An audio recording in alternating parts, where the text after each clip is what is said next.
Hi friends, ఈరోజు ever green tasty recipe చేపల పులుసు తయారు చేస్తున్నాను. మనం తీసుకునే చిన్న చిన్న టిప్సే మన చేపల పులుసుని చాలా టేస్టీగా తయారు చేస్తాయి. ముందుగా చేపలను కడిగేసి ఉంచుకున్నాను. సరిపడినంత ఉప్పు, కారం, పసుపు, 2 స్పూన్స్ ఆయిల్, 4-5 పచ్చిమిర్చి తీసుకుని మ్యారినేట్ చేసుకొని పక్కన పెట్టుకోవాలి. ఇప్పుడు పులుసుకు కావాల్సిన మసాలా తీసుకుందాము.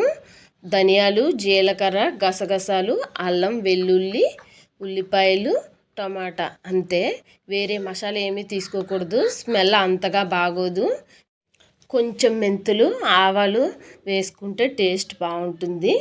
మిక్సీ పట్టుకున్న ఆనియన్స్ మసాలా వేసేసి కొంచెం వేడిగా ఆయిల్ కాగితే ఫ్రై అవుతాయి బాగా ఆనియన్స్.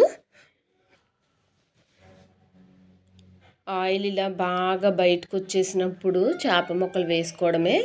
వేసిన వెంటనే అటు ఇటు మెదపాలంతే. ఆ తర్వాత అస్సలు మెదపకూడదు, చేప ముక్కలు చిరిగిపోతాయి. బాగా మెదిపిన తర్వాత వాటర్ పోసేసుకోవాలి. వాటర్ బాగా మసులుతున్నప్పుడు చింతపండు పులుసు వేసేసుకోవడమే. అలా వేయడం వల్ల మనకి చేప ముక్కలు చాలా బాగా బాయిల్ అవుతాయి, పచ్చిగా అస్సలు ఉండవు. కొంచెం కరివేపాకు వేసుకుంటే చాలా బాగుంటుంది.